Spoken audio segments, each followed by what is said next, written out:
Bonjour à tous et merci de nous retrouver pour l'entretien. L'entretien, vous le savez, ce sont 26 minutes de face à face avec une personnalité du département, 26 minutes de questions-réponses. Et pour la première émission de l'année 2017, je reçois une femme qui a de l'ambition, qui se voit prendre la place d'une autre à la tête d'une mairie, une femme qui a su prendre sa place également à la région des Pays de la Loire et qui est toujours chef de file de l'opposition nantaise. Je reçois Laurence Garnier. Bonjour. Bonjour. Merci d'être avec nous.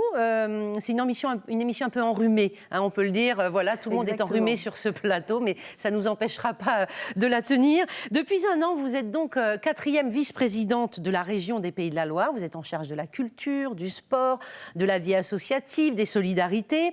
Vous avez de plus en plus de responsabilités. Vous êtes, je l'ai dit, chef de file de l'opposition sur la métropole nantaise. Vous avez été renouvelée en cela, d'ailleurs, là, en tout début d'année. Vous vous êtes beaucoup investi dans la campagne présidentielle. Vous l'êtes encore, aux côtés de François Fillon.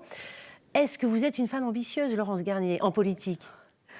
Vous savez, moi, je suis arrivée à la politique tout à fait par hasard. Personne dans ma famille ne fait de politique. J'ai commencé ma vie professionnelle en travaillant dans une entreprise privée. Et puis, je suis arrivée à la politique comme, au début, toutes ces personnes qui s'engagent dans un engagement souvent associatif. Et puis, j'ai eu le sentiment que c'était un lieu où on pouvait vraiment faire bouger les choses. C'est la raison pour laquelle je me suis engagée. D'abord, comme conseillère municipale à Nantes, ça fait presque 10 ans. Et puis ensuite, avec effectivement ce parcours qui a été le mien en 2014, en prenant la tête de liste de l'Union de la droite et du centre pour les municipales. Et puis ensuite, cette opportunité aussi qui s'est offerte à moi de pouvoir travailler au service d'une collectivité régionale, vous l'avez rappelé. Et voilà, je crois que quand on a envie de faire bouger les lignes, il faut saisir cette opportunité. Oui, mais vous aimez les responsabilités. C'est-à-dire que, voilà, vous avez été tête de liste au municipal, là vous êtes vice-présidente, vous êtes une proche de Bruno Retailleau, vous êtes investi, c'est-à-dire qu'il y a une appétence pour des mandats plus compliqués, plus chargés aussi en responsabilité. C'est pour ça qu'on se dit, vous avez fait le choix d'un parcours assez lourd. Oui, alors je ne cherche pas la responsabilité pour la responsabilité, je cherche la responsabilité qui permet de faire bouger les choses. Et c'est vrai que ce mandat aujourd'hui à la région Pays de la Loire permet de faire bouger un certain nombre de lignes, permet de promouvoir un certain nombre de projets, de convictions aussi auxquelles je suis attachée. Et je crois que il faut vraiment pouvoir saisir ces opportunités, encore une fois, de faire bouger les lignes là où on peut le faire, aujourd'hui à Nantes et en région. Vous êtes une jeune femme, voilà, vous êtes en politique, vous le disiez, depuis quand même une dizaine d'années. Vous vous projetez dans le temps, vous vous fixez des limites en politique. Vous croyez qu'on peut... il faut s'arrêter à un moment donné ou non, on peut faire carrière longuement en politique ? Alors, je dirais qu'il faut... C'est encore une fois une question d'opportunité. Il faut voir là où on peut être utile, quand on peut l'être et comment on peut l'être. Donc, je pense qu'il faut réfléchir à la façon dont tout ça se déploie. Vous savez, en politique, on ne maîtrise pas tous les timings, tous les aléas. Donc, il faut pouvoir être utile là où on l'est actuellement. Et puis après, moi, je crois que l'avenir est ouvert. J'ai 38 ans aujourd'hui. J'ai travaillé presque 10 ans dans le secteur privé. Vous avez le temps de voir. J'ai été passionnée par cette expérience qui m'est d'ailleurs très utile aujourd'hui dans le cadre de mes mandats d'élu. Et puis, on verra où me porte l'avenir. Alors, on va revenir à la région, évidemment, concrètement. Juste avant, une question d'actualité. Je le disais en introduction, vous êtes très investi aux côtés de François Fillon dans la campagne des primaires et puis, du coup, des présidentielles. L'actualité autour de François Fillon, ça vous impacte localement ? Alors...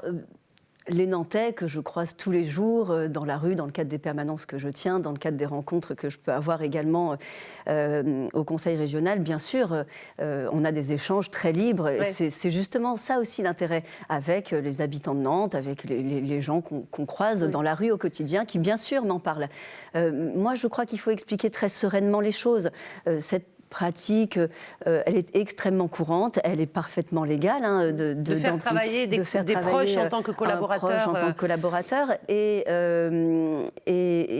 je crois que François Fillon n'est ni au-dessus des lois, ni en dessous des lois, comme tout un chacun. Donc il l'a exprimé hier, il l'a reconnu, tout à fait volontiers. Je suis très sereine, vous savez, moi je suis engagée depuis une dizaine d'années en politique.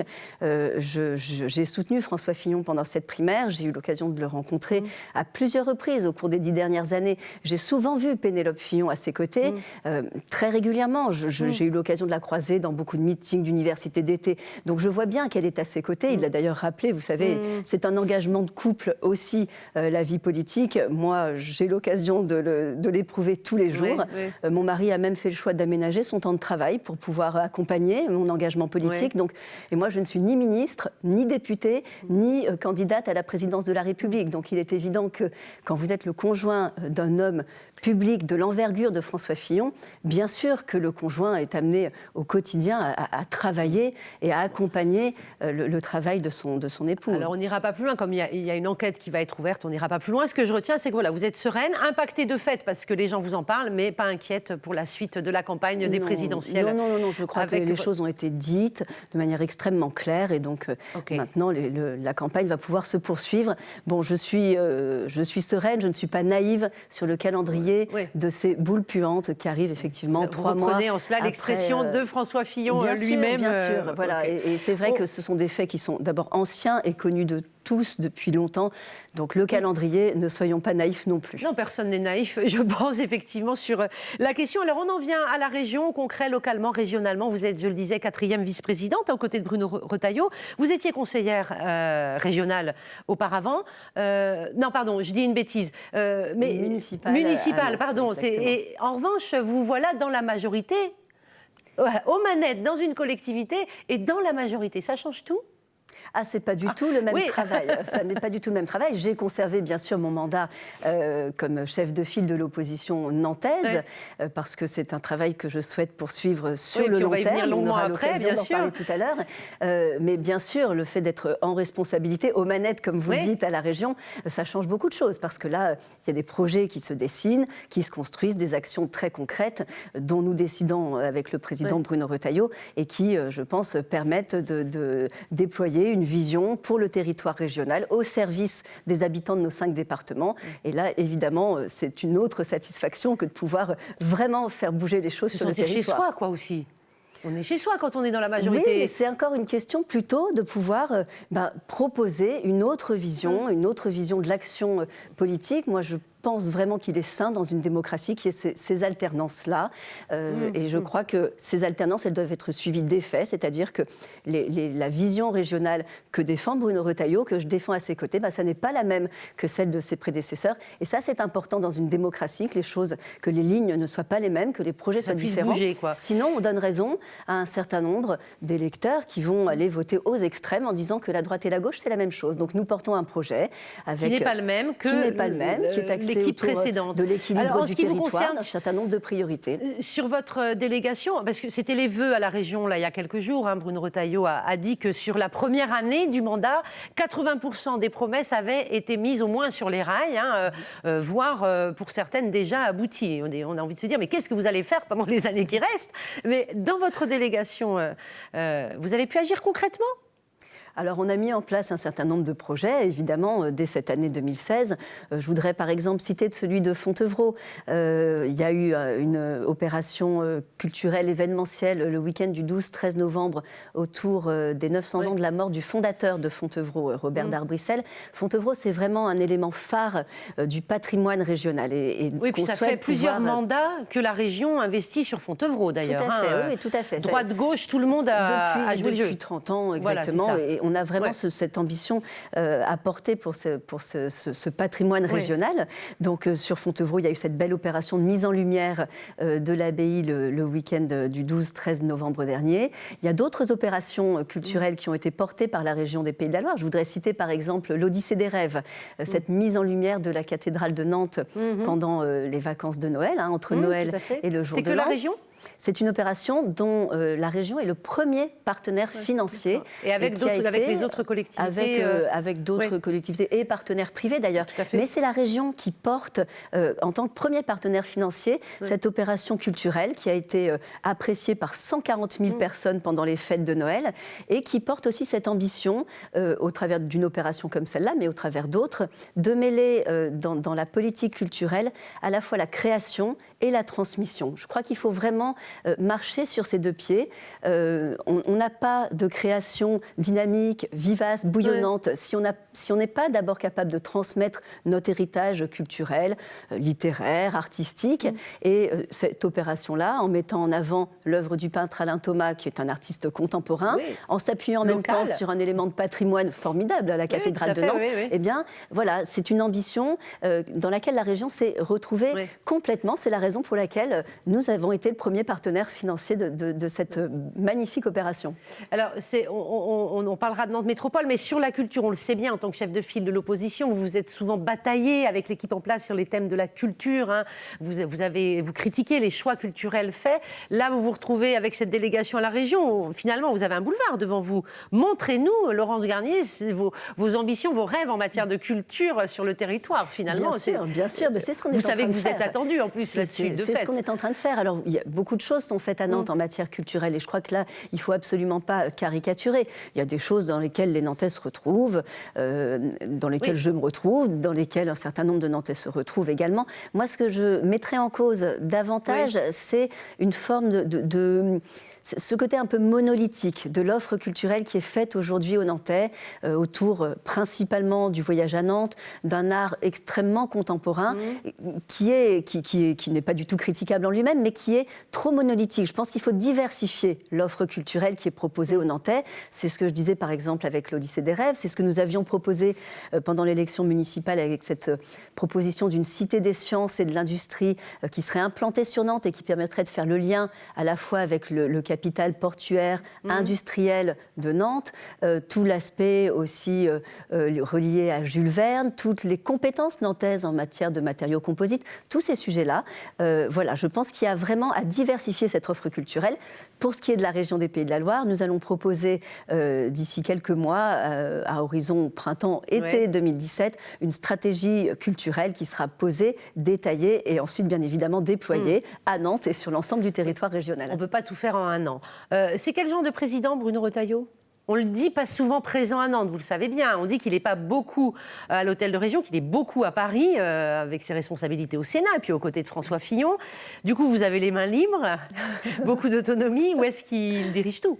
Alors, d'abord, sur cette question spécifique, je dirais que c'est un président qui fait confiance, qui, bien sûr, s'assure que les choses vont dans la direction et le cap qu'il a fixé, mais qui fait confiance au quotidien. C'est un président qui est accessible. Je n'ai jamais de difficulté à le contacter à chaque fois que c'est nécessaire. Et puis, je crois que ce qui imprime vraiment la marque de Bruno Retailleau, c'est l'efficacité. Vous l'avez redit, 80% des engagements, soit tenus, soit déjà mis sur les rails. C'est lui qui le dit. Moi, je ne fais que répéter ce qu'il a dit. On peut citer, vous voyez, un certain nombre de dispositifs, d'engagements qui ont été mis en place. Le pacte pour la ruralité, il y a déjà plus de 100 communes qui ont été soutenues sur le territoire régional. Le Grenelle de l'apprentissage, plus 1200 apprentis en plus en 2016. Donc, non seulement on a enrayé la baisse régulière ces dernières années du nombre d'apprentis en région, mais en plus, on arrive à développer des apprentis supplémentaires. Donc, en gros, vous dites que c'est un président qui veut aller vite, mais en tout cas qui est pressé d'agir. C'est ça que vous dites. C'est ça, qui croit en l'efficacité de l'action politique à partir du moment où elle est portée, assumée, avec un cap clair. Alors, on va en venir à Nantes Métropole. Il y a eu récemment, là, il y a quelques jours, les vœux de l'opposition que vous animiez, puisque vous êtes chef de file de l'opposition sur la métropole nantaise. Et vous nous disiez une chose assez intéressante. Vous disiez, la mairie de Nantes, pour la gagner, faut s'y prendre longtemps à l'avance. Donc, vous l'avez dit, vous avez été candidate en 2014. On le sait depuis le soir de l'élection. Vous serez candidate en 2020, vous serez tête de liste. Comment on travaille aussi en amont le fait de gagner une mairie à la gauche qui la détient dans un boulevard depuis quand même des années, des décennies? C'est toute la question. Effectivement, vous l'avez rappelé, la gauche a construit une stratégie autour de la ville de Nantes. Et je crois qu'il faut tout simplement être capable, à droite, de faire la même chose de manière sereine, en s'inscrivant dans une continuité. Et c'est la raison pour laquelle, dès le soir de l'élection municipale de 2014, j'ai annoncé que je serais candidate en 2020. Et j'ai eu des retours excellents de la part des Nantais qui ne souhaitent qu'une chose, c'est qu'il y ait une forme de continuité qui s'installe. Un peu de stabilité à droite, quoi. Voilà. Parce que c'est vrai que la droite a eu des moments un peu houleux sur Nantes. Oui, et puis moi, je vais vous dire, le passé ne m'intéresse pas. Ce qui m'intéresse, c'est ce qu'on va pouvoir construire pour l'avenir. Donc il faut, là aussi, donner un cap clair. Cette échéance de 2020, j'y serai présente, bien sûr. J'y travaille tous les jours. Alors on y travaille, bien sûr, avec les 14 conseillers municipaux de la droite et du centre qui sont extrêmement actifs à mes côtés sur toutes les thématiques qui intéressent les Nantais. On peut penser à la question du logement, on peut penser à la question de la sécurité. Tous ces sujets-là, nous sommes présents au quotidien. Nous rencontrons les associations de riverains. Vous êtes sur le terrain, en fait. C'est un travail de fourmi. Il y a un travail de terrain, bien sûr. Et puis, il y a un travail aussi de stratégie politique. Tout ça se construit sur le long terme. Vous avez rappelé mon travail au sein du Conseil régional. Il y a 2 autres conseillères municipales d'opposition à Nantes, Stéphanie Well et Anne-Sophie Guérat, qui sont elles aussi depuis l'année dernière conseillères régionales. Stéphanie Well a à sa charge l'innovation, la recherche et l'enseignement supérieur. Anne-Sophie Guérat s'occupe de toute la dimension patrimoniale. Et tout ça, c'est aussi ce qui nous permet d'avancer petit à petit. Moi, je suis convaincue que ce sera un travail d'équipe. Il faut que les Nantais puissent identifier plusieurs personnalités à droite, qu'on travaille tous ensemble. Il y a des échéances législatives l'habitude de vous qui voir. arrivent. Alors on va en parler. Juste, peut-être que vous avez raison d'y croire d'ailleurs, parce qu'on a re-regardé les résultats des dernières élections municipales, des 3 dernières élections municipales. On va en découvrir les chiffres. Donc on est remonté à 2001, c'était Jean-Marc Ayrault face à Jean-Luc Arousseau. Bon, Ayrault était élu au premier tour, rappelons-le. Mais regardez, c'est l'écart de voix qui m'intéresse. On va passer à 2008 et surtout à 2014. Regardez. En fait, on voit bien que l'écart de voix entre la droite et la gauche, là c'est vous face à Johanna Rolland, en 2014, se réduit. On voit que la droite, elle gagne du terrain, elle grappille du terrain. Donc ça doit vous donner hyper confiance en fait. Vous y croyez à 2020, bien franchement. Sûr qu'on a raison d'y croire. Bien sûr qu'on a raison d'y croire. Les chiffres le montrent. Il faut qu'on trouve à peu près 6 000 Nantais qui nous feront confiance, 6 000 Nantais supplémentaires par rapport aux chiffres de 2014. Et ça, c'est un travail quotidien de rencontre des Nantais, d'explicitation du projet, des choix que nous souhaitons porter. Et il faut convaincre, voilà, c'est ça notre mission, il faut convaincre que la vision que nous voulons porter pour Nantes, eh bien, elle est meilleure, je le pense, fondamentalement, pour telle et telle raison, que la vision qui, d'ailleurs, n'est pas très identifiable aujourd'hui, qui est portée par la majorité actuelle. Bon, j'imagine que vous êtes une opposition constructive. Tout n'est pas à jeter, j'imagine, dans votre esprit, dans ce qui est fait aujourd'hui. Mais il y a des thèmes récurrents qui vous agacent. On va prendre la tranquillité publique, la sécurité. Des annonces ont été faites récemment. La mairie semble vouloir investir avec cette maison de la tranquillité qui a été annoncée. Ça ne vous suffit pas ? Vous iriez plus loin, vous, si vous étiez aux manettes ? C'est mon expression du jour, être aux manettes. Je crois qu'il faut d'abord faire un constat, un diagnostic de ce qui se passe concrètement à Nantes aujourd'hui. On l'a vu encore il y a quelques jours, des hommes blessés par balle dans le tramway nantais. Il y a tout ce qu'on sait. Et puis il y a tout ce qu'on ne sait pas, il y a tout ce qui nous est remonté à nous, ou qu'on n'ébruite pas trop et qui nous remonte à nous en tant qu'élus de terrain. On sait qu'il y a des agressions dans le tramway, y compris de jeunes. Et tout ça, il faut en prendre la mesure. Alors là encore, il ne faut pas être caricatural. Il ne s'agit pas de dire que le maire de Nantes, avec les responsabilités qui sont les siennes, peut tout. Bien sûr que la responsabilité est aussi, et peut-être même d'abord, la responsabilité de l'État. Ça, là-dessus, j'en conviens tout à fait. Mais je crois que la mairie de Nantes doit activer un certain nombre de leviers. Les caméras, par exemple, vidéoprotection. Voilà, vous voulez de la vidéoprotection, vidéosurveillance depuis plusieurs années.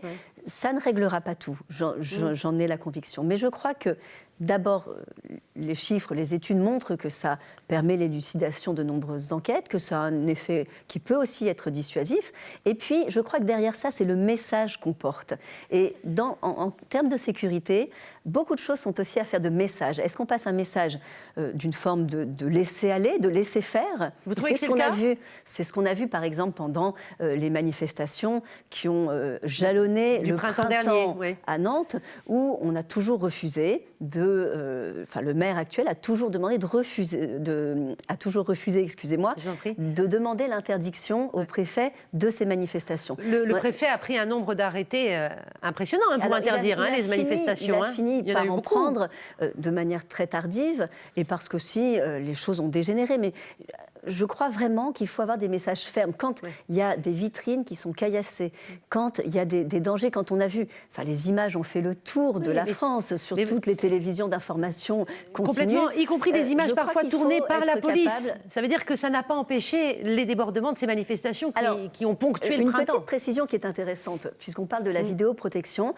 La préfecture a quand même remonté la difficulté qu'elle avait à agir pour stopper les débordements de ces manifestations du fait de l'absence de caméras de vidéoprotection. Donc vous voyez que la ville ne peut pas tout faire, mais il y a un certain nombre de choses qu'elle peut faire. Il y a beaucoup de solutions innovantes. Et ça, il est urgent de le faire selon vous aujourd'hui. Je crois qu'il est urgent de le faire parce que la sécurité, c'est le premier des droits. C'est aussi le garant de notre contrat social. Pourquoi est-ce qu'on vit ensemble les uns et les autres? Parce qu'on y trouve beaucoup plus de sécurité que si on était installés individuellement avec une loi du plus fort qui finalement gênerait, pénaliserait la sécurité de chacun. Donc c'est la base de notre contrat social, la sécurité. Et je crois qu'il est de la responsabilité des autorités locales, en complément de tout ce qui est de la responsabilité des autorités, de l'autorité nationale, de faire tout ce qui est en son pouvoir, interdire des manifestations quand c'est nécessaire, recourir à ces moyens de vidéoprotection. Quasiment toutes les grandes villes de France aujourd'hui y recourent. Il faut être pragmatique de la même manière. Mais en l'occurrence, notre métropole va y venir, puisqu'il y a, Johanna Rolland l'a dit, elle veut faire ça en concertation avec l'ensemble des communes. On nous dit qu'on va y venir, donc on attend toujours de voir. On attend toujours de voir. Et puis il y a c'est une question d'impatience. C'est pas que vous êtes impatiente, mais vous vous dites c'est maintenant. Maintenant, il faut agir. Non, moi je dis pas c'est maintenant. Je dis ça aurait dû être fait hier. Sur Angers, par exemple, le maire d'Angers avait porté ce même engagement. Un an après, en concertation avec les équipes sur le terrain, la vidéoprotection était en place à Angers. Donc on est en train de perdre beaucoup de temps parce qu'il y a des blocages qui sont politiques et qui, en attendant, ne rendent pas le service qu'ils devraient à la population nantaise. Je me suis posé la question de savoir qu'est-ce qui pourrait vous plaire dans ce qui est proposé en ce moment par la métropole. Alors peut-être en matière d'urbanisme, je voulais vous remontrer les images du projet de réaménagement de l'ancienne maison d'arrêt. Vous savez, alors je ne sais pas si... Alors ça c'est l'ancienne maison d'arrêt, mais je croyais qu'on allait plutôt voir les images qui présentent le beau projet, en tout cas qui... Ça envoie du lourd, hein, c'est étincelant, voilà, avec l'installation d'un théâtre, les logements, le parc, un nouveau parking. Est-ce que ça, typiquement, ce projet d'urbanisme, vous vous dites, ok, ça me plaît bien, là, on est tous d'accord, il n'y a pas d'opposition nécessaire? Alors, sur l'urbanisme nantais, c'est un énorme sujet. Oui, c'est pour ça que j'en parle. Sur cette maison d'arrêt, en l'occurrence, vous savez, les maquettes sont toujours magnifiques. Et ça, c'est pas un sujet. Ça a l'air effectivement très beau, esthétiquement parlant. Ça a du sens. Et tant mieux pour tous les habitants qui au-delà de la maquette, hein, mais ça a du sens. Ce qui me semble avoir moins de sens, c'est l'équilibre aujourd'hui affiché par la mairie de Nantes sur 50% de logement social, 50% de logement libre. Je suis plus interrogative. Pourquoi ? Sur ce projet-là, cette volonté du tout logement social. C'est pas tout, 50% c'est la moitié. Oui, 50%. Mais en même temps, mettre du logement social en ville, est-ce que c'est comme... Bien sûr qu'il faut du logement social, ne vous méprenez pas sur mes propos. Bien sûr qu'il faut du logement social. En ville, en centre-ville, je veux dire. Mais partout. La mixité, elle est nécessaire partout. Moi, ce qui me gêne davantage, c'est que j'ai le sentiment aujourd'hui qu'on n'accompagne pas les occupants du logement social dans un parcours résidentiel qui leur permettra d'accéder à la propriété dans un horizon en fonction de chacun. Et aujourd'hui, on se contente, entre guillemets, de faire du logement social à des fins qui sont parfois, disons-le, électoralistes, de la part de la mairie de Nantes aussi, avec cette absence d'ambition portée pour nos concitoyens. Pour moi, le logement social, il est important qu'on puisse y entrer quand on en a besoin, quand on est dans une situation financière fragile, quand on est jeune, quand c'est un premier logement. Donc il faut changer les critères, parce qu'aujourd'hui, vous le savez, le pourcentage de la population ayant droit au logement social, il est énorme. De pouvoir en sortir du logement social. Le logement, ça ne doit pas être une fin en soi. L'ambition pour nos concitoyens, c'est aussi de pouvoir porter un parcours résidentiel qui leur permet d'accéder à la propriété. C'est trop. Vous dites c'est trop. L'émission va se terminer, donc c'est trop pour. Vous dites voilà. Je pense qu'il faudrait réfléchir au logement abordable qui permet d'accéder aussi à la propriété dans des conditions favorisées. Et je crois qu'il faut avancer vers cela. Alors sur l'urbanisme, juste un dernier mot. En 30 secondes. En 30 secondes, parce que je crois que le vrai dossier d'urbanisme qui va décider de tout l'aménagement urbain, c'est la question du transfert du CHU sur l'île de Nantes, auquel nous sommes Mais c'est l'État, le CHU. le choix du site n'a pas été porté. Mais à part le choix du site, le financement, oui, etc., c'est l'État et l'hôpital. Il sera décisif, le choix du site pour l'aménagement urbain. Je n'en suis pas convaincue. Moi, je crois qu'il faut continuer à travailler ce dossier. Vous savez, on nous dit souvent que beaucoup de choses sont actées. Je pense qu'il faut urgemment revoir ce dossier qui, ni en termes de santé, ni en termes d'urbanisme, ne satisfera les Nantais dans les 20 ans à venir. Bon, on ne va pas avoir le temps, mais quand même, j'avais une petite question, parce qu'il y avait un sondage en fin d'année, donc il faudra me répondre en 20 secondes, de l'IFOP pour le magazine étudiant, qui disait que 45% des étudiants pensaient ne pas voter au présidentiel. Comment on rétablit le lien, l'amour entre les politiques, la population, et en particulier les plus jeunes ?